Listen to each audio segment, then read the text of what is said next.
अस्सलाम वालेकुम नाज़रीन, मैं वो आपका होस्ट इस्मतुल्लाह काकड़ और आप देख रहे हैं हमारे फेसबुक और यूट्यूब चैनल AK टुडे। नाज़रीन, इस वक्त बोस्तान के मकाम सिपेक रोड पे मैं मौजूद हूँ।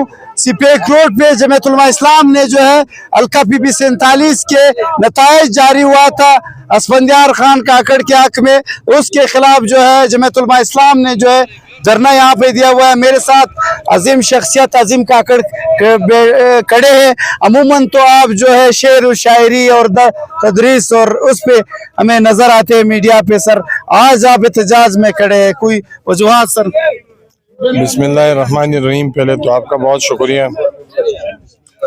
यकीनन जब वतन से मुताल्लिक, कौम से मुताल्लिक कोई हसास मौजू हो तो उस पर लाजिम ये है कि जो बाशऊर लोग हैं, जो पढ़े लिखे लोग हैं, वो उसमें ज़रा ज़्यादा बढ़ चढ़ कर हिस्सा ले। हमारी बदबख्ती है, बदकिस्मती है इस कौम की कि दाना जो है, बाशऊर लोग जो हैं, उन्होंने कभी इस बात का एहसास नहीं किया कि इंतखाबात किस कदर अहम मरहला है किसी इलाके की तरक्की में। मैं ये कहना चाहूँगा कि दुनिया का कोई भी निज़ाम देख लें, रियासतें देख लें, अमेरिका से लेके चीन तक, या पाकिस्तान के साथ आज़ाद होने वाली रियासतों में मलेशिया और ये ममालिक आप देख लें, या फिर इसके बाद किसी भी मुल्क के अंदर वहाँ के जो इदारे हैं, वहाँ की आप फौज ले लें, वहाँ की आप अदलिया ले लें, वहाँ की आप पार्लियामेंट ले लें, वहाँ के सरकारी दफातर आप ले लें, इन्होंने अगर तरक्की हासिल की है तो इसके लिए 3 बुनियादी शराइत है। किसी भी कौम में तरक्की पैदा नहीं हो सकती जब तक कि फैसले मेरिट पर ना हो।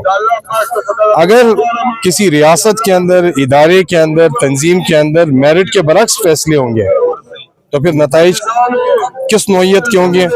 वो पूरा बलूचिस्तान इस वक्त चीख उठा है, शाहराहों पे है, सड़कें बंद है, रियासत का पूरा जो इंतजामी सिस्टम है उसे आज लोग चैलेंज कर रहे हैं। वहाँ डिप्टी कमिश्नर के ऑफिस के सामने बैठकर जो लान तान उसे दे रहे हैं, जिन अलकाबात के साथ, अल्फाज के साथ डिप्टी कमिश्नर्स को पुकारा जा रहा है, ललकारा जा रहा है, हत्ता कि अवाम इस कदर इश्तियाल में है कि वो बाकायदा रियासती रिट को चैलेंज कर रही है। चूंकि फैसले मेरिट पे नहीं हो रहे, हर आधे और पौने घंटे के बाद इलेक्शन कमीशन जो है, ROs जो है, वो अपने फैसले बदल रहे हैं और ऐसे एक तरफा फेवर पे इलेक्शन जो है वो मुनक्किद किए गए कि एक कैंडिडेट को सारे का सारा अमला दिया गया, यानी क्लास 4 और 5 और 6 के बंदे को उठा के आप जो है वो प्रिजाइडिंग ऑफिसर लगा रहे हैं, आप उनको पोलिंग ऑफिसर लगा रहे हैं और पोलिंग बंद होने के वक्त जो नताइज हैं उस पे वीडियोस मौजूद हैं। मेरे पास तकरीबन 19 पोलिंग स्टेशंस की वीडियोस मौजूद हैं, लेकिन जब वो फार्म नंबर 45 पहुंचता है तो उस 45 नंबर फार्म के अंदर 300 मजीद उस पोलिंग स्टेशन के अंदर वोटों का इजाफा हो चुका है। अब ये रिटर्निंग ऑफिसर एक शख्स को कामयाब करने के लिए वो कैसे अपनी सरकारी नौकरी को दांव पे लगा सकता है? तो चूंकि पूरा सिस्टम इस वक्त मशकूक हो चुका है, मेरिट पे एक भी फैसला नहीं हुआ। दूसरी बात होती है ज़हनी हमानगी की। जब हम एक रियासत की तरक्की की बात करते हैं, एक इदारे की तरक्की की बात करते हैं, वहाँ मिसाल के तौर पे ये हम करें 20 लोग किसी इदारे से मुंसलिक हैं, हम 20 लोगों की ज़हनी हमानगी क्या होनी चाहिए कि हमें अपने इदारे के वकार के ऊपर समझौता नहीं करना। हमारे लिए सबसे अहम हमारा इदारा है। ये बदकिस्मती है कि इस वक्त एक बिकाऊ मंडी लगी हुई है, ROs जो है वो बाकायदा जो है वो बोलियां लगा रहे हैं, अमला देने के लिए किसी से 60 लाख मांग रहे हैं, किसी से 80 लाख मांग रहे हैं, किसी से करोड़ मांग रहे हैं। तो जो आदमी करोड़ देने के लिए तैयार हो जाता है, मुखालिफ पार्टी आके 2 करोड़ रुपए पे तैयार हो जाती है। दूसरी पार्टी 2 करोड़ देती है तो एक तीसरी पार्टी उठती है और वो कहती है कि नहीं, मैं 3 करोड़ देने को तैयार हूँ, पोलिंग अमला मेरा लगे। ऐसे लोग सिस्टम को मुतासिर करने की कोशिश कर रहे हैं, जिन्होंने इब्तिदाई में 15 करोड़ से लेके 20 करोड़ के मुतालिबात किए, और होते होते होते 8 फरवरी 9 फरवरी आया, हलकों के नताइज रुकने लगे, यहाँ तक कि 50-50 करोड़ रुपए के मुतालबात शुरू हो गए। अब मुझे बताएं कि इस सिस्टम के वकार को बचाने के लिए, इस रियासत के वकार को बचाने के लिए कौन सा ऐसा इदारा बचा है, कौन सा ऐसा रियासती सरबराह बचा है जिसकी गैरत जो है वो उसे मजबूर करती हो कि आप इंसाफ के तकाजों के मुताबिक फैसले करें। तीसरी चीज होती है डिसिप्लिन। मेरिट पे फैसला होगा, इदारे के अंदर मौजूद लोगों के माबैन ज़हनी हमआहंगी होगी, और तीसरी चीज है डिसिप्लिन। डिसिप्लिन किस चीज का नाम है? डिसिप्लिन उसूल का नाम है। उसूल से के मानी क्या है? उसूल के मानी ये है कि उसूल वज़ा करने वालों पे भी उसूल तोड़ने पे उतनी ही सजा लाजिम है जितनी सजा एक आम गरीब, middle class, lower middle class के आदमी पर जो सजा लागू होती है। इस मुल्क का पूरा निजाम मशकूक हो चुका है। सलाउद्दीन अयूबी का एक कौल है कि अगर आपने किसी कौम को तबाह करना हो तो उस कौम सियासत बताएं, कोई भी ऐसा कानून जो नाफिजुल अमल हो, जहां अदल से काम न लिया गया हो, इंसाफ से काम न लिया गया हो, वो निजाम, वो कानून, वो मुल्क, वो कामयाबी हासिल कर चुका है। मतलब ये नहीं है कि कल को मैंडेट, आपने जैसे सवाल किया कि कल यहाँ से जमीयत का उम्मीदवार कामयाब हुआ था, ठीक है ना, ये कोई दलील नहीं है कि चूंकि मुखालिफ ने भी चोरी की, मुखालिफ भी करप्ट है, मुखालिफ भी स्मगलिंग करता है, मुखालिफ भी कातिल है, मुखालिफ भी कब्जा माफिया है, लिहाजा मैं इसे दलील बनाकर अपने आप को अवाम के सामने पेश करता हूँ। पाकिस्तान के आईन के अंदर 2 अल्फाज हैं, और मैं दावे से आपको कह सकता हूँ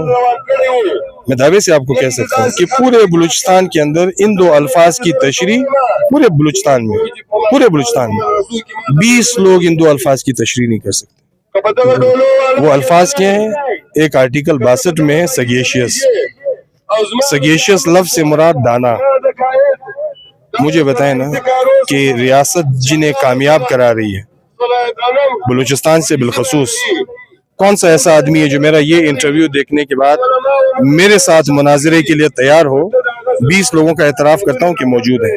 21वां आदमी मुझे चैलेंज करें कि वो अजीम काकड़ को मुनाजरे के लिए चैलेंज करता है, मैं उसके साथ बैठने को तैयार हूँ। जब तुम सगेशियस यानी दानाई के शर्त को पूरा नहीं कर रहे हो, तुम अहल कैसे हो? दूसरा शर्त क्या है? वो है नॉन प्रोफिलिगेट। इस लफ्ज ये इस्तिलाह से मुराद ये है कि साफ आदमी, साफ क्राइम के एतबार से हो, साफ उसके किरदार के एतबार से हो, साफ करप्शन के दाग उसके दामन पे ना हो, साफ कब्जा माफिया ना हो, साफ मनफी जहनियत और हथकंडे इस्तेमाल करने वाला ना हो।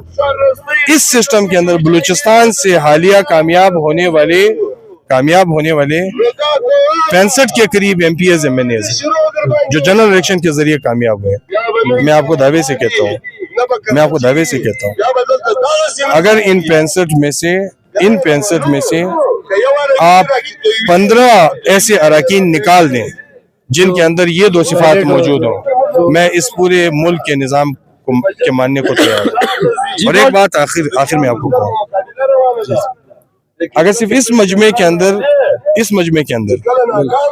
मैं सिर्फ वो चीजें रखूं जो मेरे पास मौजूद हैं, मैं आपको खुदा की कसम खा के कहता हूँ कि पूरा बलूचिस्तान कहेगा कि हम इस इलेक्शन को नहीं मानते। अगर मेरे पास मौजूद मवाद, जो एविडेंस मौजूद है, तो आप लोग कोर्ट वगैरह में ये एविडेंस शो करेंगे या केस फाइल करेंगे, क्या करेंगे सर? जिस रियासत के अंदर मौजूद हैं उसे 100 और मुश्किलात का सामना है। नहीं चाहते कि इस निज़ाम को इस हद तक आवाम के सामने बदएतमाद करके रख दे कि फिर लोग ये कुरान पर हाथ रख कर ऐद करना शुरू कर दें कि न मैं वोट इस्तेमाल करूंगा न इसका किसी को दर्स दूं। बहुत शुक्रिया अजीम खान काकड़ साहब, आप यकीनन अजीम शख्सियत है, कानून से और किताबों से यकीनन खसूसी लगाव है, आपके सैकड़ों हज़ारों स्टूडेंट है बलूचिस्तान में। जी नाज़रीन, इस वक्त जो है हम बोस्तान के मकाम पर, CPEC के मकाम पर, जमीयत उलमा इस्लाम, उनका ये दावा है कि हमारे मैंडेट को चोरी किया गया है। हल्का PB 47 से पिछले बार इस जिले में 3 इनके सूबाई सीट थे और 1 कौमी सीट थे। 52,000 वोट इनका जो है कौमी असम्बली के मेंबर को पड़ा था। तो इस बार जो है यहाँ के एक आज़ाद उम्मीदवार जिसका नाम इस्फंदियार खान काकड़ है, जिनका इन्हीं के शहर पशोर से ताल्लुक है, ये सीट उनको दिया गया है।